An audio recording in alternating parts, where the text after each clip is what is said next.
Hi friends! Welcome to Coffee Break. This is Dr. Michele Alignay.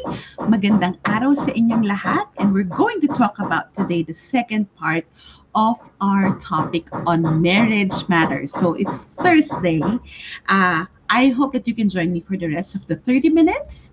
We're going to talk about married life. We're going to talk about what really happens in the marriage and how it can support, how can couples support each other.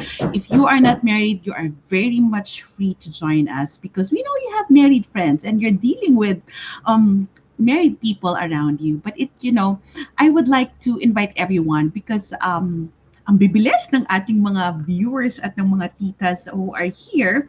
I hope I'm coming clear. Hi Yang and hi Carmanuel, o diba? Ang aking mga sister friends from the feast who are very supportive whenever I would go live. Hi Yang and hi Car are two very engaged sisters here at Coffee Break. So join me with your drink. I'm having hibiscus tea with honey this afternoon. I hope that you have your drink also.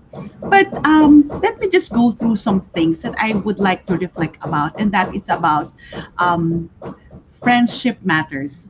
Friendship really matters in a marriage. Hindi ba? Oo nga, Yeng! Kahit na single ka, malay mo! I love that attitude. Okay, if you look at it, hindi nyo ba napansin bakit other couples, they fall apart? They fall apart. Ang isa kong madalas makita, it's because they did not keep a friendship. They did not keep a friendship. Bakit ba? Hindi ba dapat pag mag-asawa kayo, friends kayo? Alam nyo, hindi lahat. Kasi yung iba, nagsimula sila, nagliligawan na. And what's the difference between a friend and a lover to begin with? Lalo na dun sa mga singles who are listening. Because if you are friends, there's no best foot forward. What you see is what you get. You agree? Kung barkada mo yung kaibigan mo, kung ay barkada mo yung boyfriend mo, yung girlfriend mo, or yung magiging asawa mo, kilala mo siya. Yung 'di ba, there's that saying na wala siyang itatago sa'yo. Kasi alam mo yung kaya it's funny whenever some singles they would say, ayoko ng barkada kasi hindi kami talo.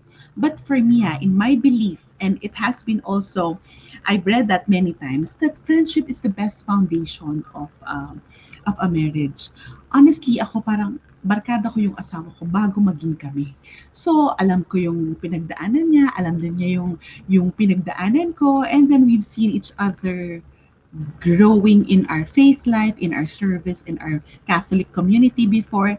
And what we see is what we get. What do I mean by what we see is what we get. Hindi siya nagpa-cute automatically sa akin. Ako rin, hindi ako nagpa-cute sa kanya at nagpa-impress. There's nothing like that. And why is it that some people don't want that? Kasi kilala ko siya eh. And isn't it that will save the day later on? I realized that friendship is so critical. And as I got some points from Dr. John Gatman. If you are familiar with the Gottman Institute, they are a marriage and relationship institute in the States.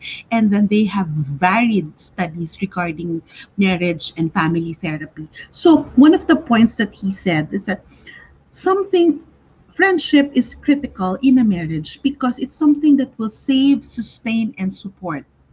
'Di ba? It's something I would repeat that friendship in a marriage that will save, sustain, and support. And why am I saying that? Let me go through that. It's something that will save, it's something that will sustain, and something that will support. When the marriage, when the marriage, uh, and or the honeymoon and the marriage frizzle, or you parang too much in love fades away, when the reality of life kicks in, hindi ba it's friendship that will save the day and friendship that will support. Kasi may relasyon kayo sa isa't isa. I realized that what is nice about friendship inside the marriage is that you have this special relationship with each other. You have that something that even though hindi kayo, wala kayong loving feelings, but you're friends, nagkaintindihan kayo. And sometimes I would tell my husband, can we just be friends today? And I would talk bluntly to you. What I mean by that is that let's get out of our emotions. Because diba with our friends, we talk about things many times bluntly with them. Eh kasi naman, hindi mo naman ginawa yan. Eh dapat kasi. And then it's something that's so candid. But in a marriage, um, it would be nicer for us to have that because hindi tayo, may kasabihan yung matatanda, hindi tayo nanununtunan sa numero. Narinig nyo na yung quote na yun. Hindi ka nanununto. We're not walking on eggshells. Sa Tagalog, hindi ko alam bakit numbers. Hindi tayo nanununtunan sa numero. And then, if there are crises or there are situations that are tricky, it can save and it can sustain and it can actually support because if the marriage relationship is on the rocks, the friendship will be there. Isn't that? Diba? It's a very good way of looking at it. It's a very good way of looking at it. So come to think about it, not only it's not only and if you would connect it to what I said last Tuesday, that I don't know if I mentioned this or I mentioned this in my graduate school class, that what can save a marriage or what can save a relationship, it's that you have something that you share with your loved one. It's you have a common, you're finding your common ground. And come to think of it, friendship is actually finding that common ground. You are friends to begin with. Kaya minsan whenever I talk to couples, whenever they would be in the middle of marriage woes or a crisis, pag tinignan mo, I would like to ask, ano yung relasyon mo sa asawa mo before naging kayo? Kasi nung naging kayo ba, magkaibigan kayo or magbarkada kayo, kilala mo ba siya? Because it would matter so much. Because if we just go into the relationship, that it's just about us being too much in love with each other, but we fail to get to know each other as friends, chances are, if mawala yung common feeling, mawala yung freezel of the relationship, mawala yung pakiramdam nyo na I'm so in love with my partner, I'm so in love with my spouse or my girlfriend, um, ayan, tama, kaaway, frenemy ko, asawa ko bago naging kami. Yes, and ibig sabihin, magkakilala na kayo before you get into marriage. So if you think about it, you have a way of seeing that other person. This is my analogy. Whenever I talk to singles, especially whenever I teach this in the undergraduate school, in the undergrad, meaning in the college, whenever we meet someone and pag nagpa-cute ang isang manliligaw, it's always best foot forward. Hindi ba? Parang, but how do you get to know the real character of a person? Is it sa ligawan? Hindi ba sa totoong buhay? Hindi ba sa barkadahan? Hindi ba sa pagiging friends? Because when you're friends, you're actually in the zoo. You're actually in the wild because you can just be yourself and be your most comfortable self with that person. But in reality, pag naman tayo ay nandun kasama natin yung nanliligaw sa atin, parang we're so conscious and we would like to put our best foot forward. Ayaw natin ipakita na parang conscious tayo. Ayaw natin ipakita yung parang, huwag mo naman sabihin sa kanya yan, ganyan. So, we cannot be ourselves. That's the word. So, that's the difference. So, we're like in a zoo that we're trapped in a cage. Pero saan mo ba makikita yung totoong character ng isang animal or ng isang tao? Hindi ba sa wild? So, for me, that is friendship. Friendship is being in the wild. You can just lay down, be yourself and lay down your hair, throw in the towel, but whatever you would like to be, you can be that safe person. And we need that in a marriage. As we said earlier, it can support, it can sustain, and it can save. And actually, there's another one. It's being safe. Being safe, being psychologically safe with that person. And then friendship is actually the route to intimacy, the route to, um, yes, Carv, ang galing mo mag-take down notes today, ah. Friendship is the root of trust and intimacy. Naniniwala ako dito because there's no intimacy if there's no sharing of life. Intimacy, it's just not physical intimacy. There is such thing as emotional and intellectual intimacy, and that happens in friendship. Because if we just keep in a marriage, kung puro pinag-uusapan ay puro mga what I call administrative function. Ano to? Bills, tuition fee ng anak, tumutulong bubong, repair work sa bahay, paano gagawa ng plano, paano tayo magpaplano for our kids college. Yan, pag ang pinag-usapan, it's just about all the administrative function which are important but not really the meat of the relationship in itself. And then, saan mapupunta yung relasyon? Kaya nawawala yung relasyon. Are you with me? Pero, if you know that there's friendship, you know how to laugh with each other. You can just be yourself.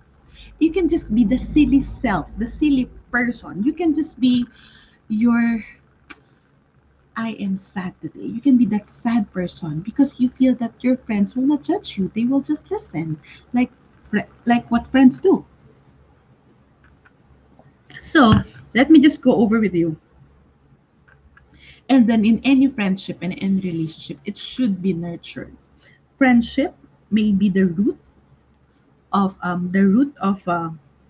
trust and intimacy, and also friendship should be nurtured between the couple.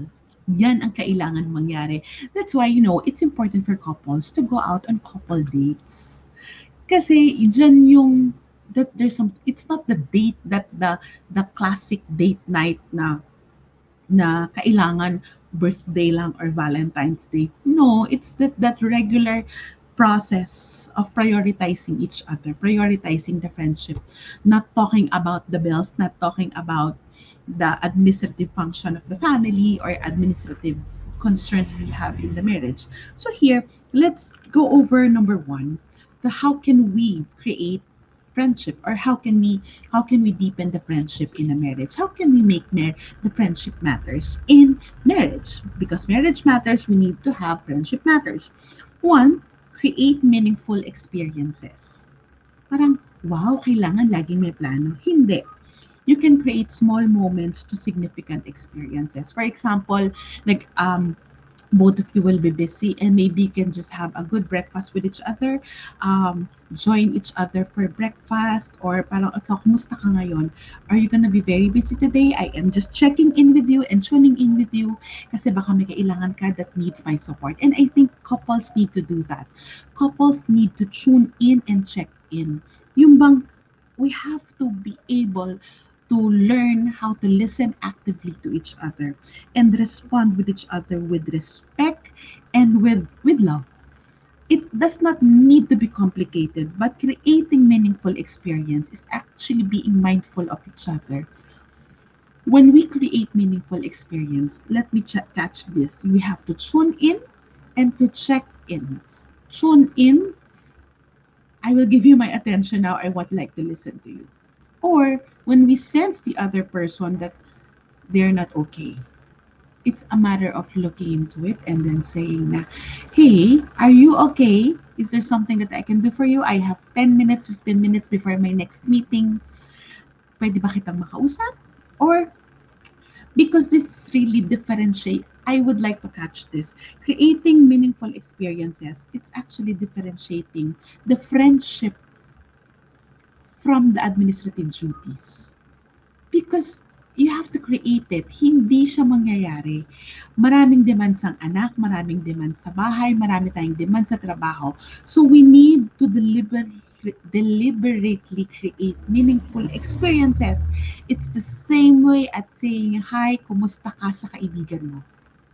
Over chat right now. Kumusta ka? Huy, ano nangyari sa'yo? Replying to their chat, replying to their text, replying to their stories. But it's actually catching the actual stories happening right before your eyes in your marriage. Parang, huy, ba't ganyan ang mukha mo? Ano nangyari sa'yo? Especially for the husband and wives who are both together at home, you can start creating meaningful experiences by tuning in and checking in with each other. Effort yan. But if it becomes a daily habit already, it's actually planting the seeds of deeper friendship, and it's something that both of you would appreciate. I just would like to warn the couples here who have small kids. Pag meron tayong small kids, parang our heads are in varied direction, and then hindi na natin to nagagawa. But you know what is important? We need to do it because what will happen when our kids are bigger and the kids have a life of their own? If we do not prioritize our marriage early on because we're always making the kids our excuse, how can we be on the same page with our loved ones or with our partner? And so that when the kids are bigger, who are we going to be left with? Our kids will not check in with us. We will still be the parents to check in with our kids. So, we should continue checking in with our spouses. Tayo pa rin yun. And I would like to ask the married couples here, if you know, or everybody, do you know of couples na hindi nag-work yung relasyon? Bakit kaya? Masyado silang busy? It's not about being busy, but it's about that ability to create meaningful experience. Did they fail maybe to check in with each other? Nakalimutan nilang kumustahin yung isa't isa. Nakalimutan nila na pwede palang maging mag-boyfriend, girlfriend, maging mag-jowa kahit nakasal na. Nakalimutan nilang maglandian, nakalimutan nilang magligawan, nakalimutan nilang mag-date kasi they're so busy.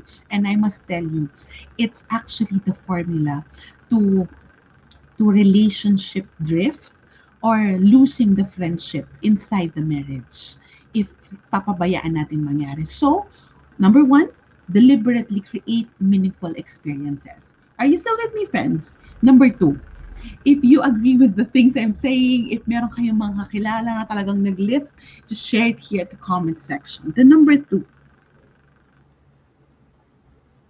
show genuine interest in your partner. Be sincere. That's what I'm saying. When we say talaga bang interesado ka, parang, or minsan actually, sorry, whenever we're in the middle of an emotional challenge or emotional turmoil, lalo na sa mga nagmi-midlife, it's so hard sometimes to check in with our partner. It's so hard to check in with their interests. But being friends with our partner is actually checking, uh, showing genuine interest with their work. If they say na, I really have a very tough week ahead of me. Ang dami ko talagang demand sa work. I hope that you can bear with me. And then that's showing genuine interest. Is there a support that you need from me? Is there something that I can do for you?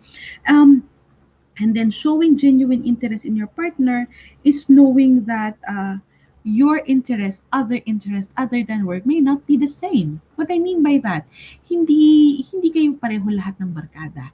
Hindi lahat ng gusto nyo. Like, if I am into yoga, my husband is not. He would do that once in a while if his body needs it. But unlike me, that I'm committed to that daily. But he likes to bike. But for me, biking is not a thing, but I would support what he and my son would do. So it's supporting each other and your varied interest. It's showing genuine interest. Ito yung funny. Minsan yung magkikwento yung mga husbands or as wives, magkikwento tayo. Diba, it's nice also to check kung ano yung nangyayari. And then, it's nice to check, hindi lang kung ano nangyayari, pero kung ano yung interest nila. Ano ba yan? So that we can speak their language. We don't necessarily need to be converted on their hobby. We don't need to be necessarily to share the same thing, but we just need to show genuine interest. Yung totoo, so that we can support them and be with them whenever they would talk about it. And if we want our partners to be interested in us, let's also be interested in them. It's a two-way thing. Remember yung friends, lahat pinag-uusapan. So, ganun din siya. Okay, and number three, friends, are you still here? This is the hardest part. In any marriage, in any relationship, actually, one way to be able to make friendship matters in a marriage is to, tandaran, embrace differences. Ang hirap naman, napakasimple nung sinabi ko, but actually napakahirap niya. Napakahirap to embrace your differences. Agree? Friends, I know you are here and I know that you are listening. Can you share with me what are your big difference with your husbands? Ako, ako ay morning person. My husband uh, is an evening person. He thinks ang dami niyang gustong gawin sa gabi. Ako, parang ang dami niya naisip, ang dami niyang ideas, late siyang matulog. Ako parang 10 o'clock pa lang, sign out na ako. Hindi ko kaya, but I wake up as early as 6. Pero siya, effort sa kanya yon. So, we have big differences. We have big differences that sometimes can create the the bigger issues in a marriage. Can you relate with me here? But check it out. We have to recognize those differences. Different doesn't mean it's bad.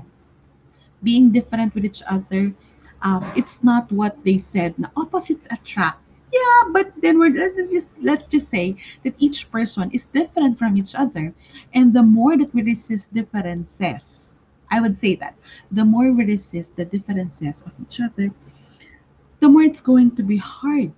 Because whether we like it or not, we will always be challenged by differences. Do you agree? Friends, hindi ko alam kung nandito pa kayo at nakikinig pa rin kayo sa akin or ako na lang nakikinig sa sarili ko. If you are, if there's some, what is that different? If you can you put there and in the comment section, what is your big difference with your partner? Can you share that with me? Or yung nakikita niyo, lagi niyo talagang pinagko-conflict, parang big difference sa akin ang buntot ng tiyan buntot ng bango sa husband ko, yung tiyan ng bango. So, yan yung sikreto ng masarap na pagsasama. Biruan namin yan. But another thing, embracing differences is getting to know and embracing each other as a unique person. I as a counselor, I'm trained to think that this person, we have to understand where the person is coming from. What I mean is that we have to understand that this person come from another family with another set of patterns, with another way of upbringing, and uh, it can be stressful. It can be really stressful. Lalo na kung pinipilit natin na baguhin ang isang tao to our mold. Okay? Uh, see, you have differences. Belle, last minute si husband and you are ahead of time. Pareho tayo dyan. Car, nocturnal si husband, morning person, pareho tayo dyan. Annalisa, your outgoing, husband is homebody, pareho kaming outgoing. Jill, I'm extrovert, he's introvert. But see, it's actually respecting and learning to embrace the differences. I like saying that we all come from our families of origin. Sometimes people would say na parang, um, kasi ganun yung pamilya nila. And you know what? That's what we need to embrace. Ganun yung pamilya nila. We cannot, one of the biggest frustration of many married couple is the trying to fit in the other in the mold. It's okay if we will be different, but we have to learn to reconcile it. It's okay kung magkaiba kayo. I know of a couple that they have a different religion from each other, but they've learned to harmonize it. So the key here is just not only to embrace, but to learn to harmonize, to accept, to respect, and to treat each other with utmost love and understanding. Sometimes these differences can be our biggest challenges. Do you agree? Kasi talagang ibang-iba. But if it's becoming to be an unhealthy pattern already, that's what we, for example, our husband becomes so complacent or our husband would not want to work anymore for the family. Kasi ganun sa pamilya nila. Okay lang na ganito lang yung buhay. But magkaiba yun kung hindi na siya talaga totally nag-work or it's becoming margin or, nearing towards ineffectivity or inefficiency already and it's affecting the budget and the well-being of everyone. That's a different story. But if you see that his ways is acceptable to the family, or there's no physical, psychological, financial harm being done. And then you have to marry and to accept that yun talaga yung way. And for me, it's not striving to change the other person, but each couple, for me, I like saying that we should learn how to enrich each other's lives. So kung dyan yung differences natin, kung wag na natin mag-focus doon, mag-focus na lang tayo what we bring in the table. Let's focus on our strength. So we embrace differences. Tanggapin natin, but let's not focus on the big difference. Let's focus on the strength that we bring. Let's focus on, oh, the husband, even though that he's like this, he's very nourishing. He's very nurturing to the kids and to me also. And then that's something that we can focus on. Many times we get frustrated, including me, because we tend to compare, we tend we fixate ourselves with the differences. But honestly, we can only do so much. So the more important matter that we need to look into is that how can we strengthen each other's how can we strengthen the marriage by focusing on our strength? But it begins with embracing differences. Does that make sense, friends? So rather focusing kung ano yung pagkakaiba, what is your strength in the marriage that you bring into the marriage? And maybe you can focus there. And maybe you can also focus on the strength that your husband have or your wife have, so that it's really enriching the relationship. Yes, I like that, Jill. So if you have questions, friends, I will be willing to entertain. Jill, I'll take that.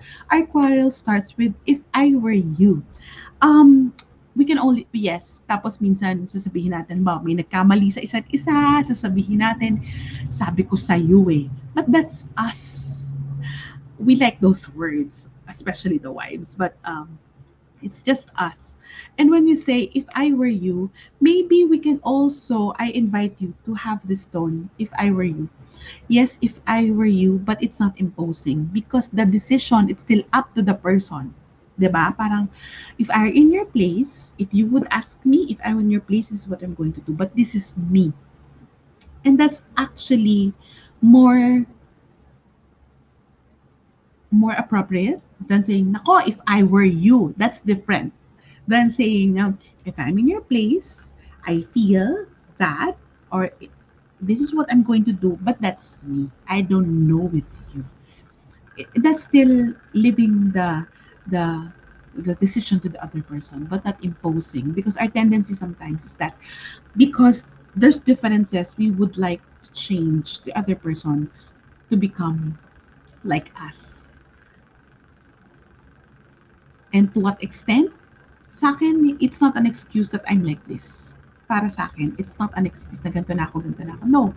If you would like to be intentional in the marriage, if you would like to make the marriage work, it's not we're going to change the person to be like our mold, but we're going to encourage each other to become the better version of ourselves. If being this way, it's already harmful to the family and to the marriage, and then maybe it will be an eye opener to check the issue and see na, oh, baka naman this is something that you can check, or it's something that you can start improving because this is really affecting everyone already. So that is actually, we embrace our differences. There's nothing, there's nothing that we're not imposing, but it's really encouraging each other to be the best that you can be. So I hope that you will learn some points on how we keep friendship in the marriage. Pero the most practical points here, friends, is that uh, I would like you to start by tuning in, checking in with each other. Daily yan. Especially if you are both working from home or madalas kayong magkasama. Friendship in a marriage, pwede yan mawala pag hindi inalagaan. So, kung gusto mong alagaan yung marriage, that even when your kids are already out of the house or in college already, and you will be left with your partner, you will be in a midlife marriage or be in your golden years. If there's something that you would like to hold on to, that you can share with each other, and that's your friendship, that you can just laugh, you can just have coffee, and then you can just enjoy being with this person, and you can just be blunt with him and he be blunt with you because you are friends to begin with more than you are lovers. So it's actually being friends and being lovers at the same time. It's possible, yes, if in case you do not have a good friendship with your partner, it's not too late to start. Go and take the small steps to get to know them, to embrace the differences, to show your genuine interest, and to keep checking in and dating each other. Because friendship is the lifeline of the relationship. I'll repeat that. Friendship is the lifeline of the relationship. Friendship is the lifeline of the marital relationship. Yun yung thread that will see you through from your single years together until you're old and gray. Naniniwala ako dyan. Because I would say I honor my husband that we continue being friends because despite all the issues, despite all the conflicts that we encounter, the challenges that we're having, we're not excused, but because of that friendship that we try to maintain and we try to keep over the years, we're like 18 years married, at pinipilit pa rin namin to nurture. Even though it's hard, I'm not saying it's automatic, but even though it's hard, it's something that we would like to be the lifeline because that will be the foundation of our intimacy and how we can enrich this marriage, this faith life, and this family life. It's because of that friendship. That's the critical thing why marriage matters. And that's the more critical thing why friendship matters in a marriage. I hope, friends, that this has helped you. I hope that you try to reflect on the points that we've shared, and I hope that uh, this has uh, unlocked some ideas in your head. I I hope also that you can share this to family and friends who might need it, and I would like to, of course, thank you everyone for joining me in Coffee Break. Please feel free to share this to family and friends who needs it. Share your insights with me by putting a comment in the comment section. If I have a takeaway today, please put it there. What is that one word or one phrase that you learned today? Put it in the comment section of this video, or you can also um, share it to your to your news feed by sharing what your insights are and sharing this video. And lastly, please, if you love Coffee Break so much and you would like to support the mission of Coffee Break, I am really inviting you to share, send stars. You can look at the stars at the comment section of Facebook. You can send star as your digital gifts to support the mission that I do here in Coffee Break. And lastly, I would repeat this again and again. I would like to invite our friends here to join us at the Jewels Conference. I am excited for my talk about your body, the women's body. I love it. Please feel free to join us in the jewelsconference.com happening this July. Kukulitin ko kayo dito. You can access all the details at jewelsconference.com. The tickets are there, the speakers are there, and I promise you it's going to be a weekend that we will be blessed with the wisdom of other women, including mine. Thank you very much, friends, for joining me. I hope that you join me again next week in Coffee Break. Share with me your insights. If you have questions, please put that here. And maybe if you have a suggested topic, please feel free, ilagay nyo dito.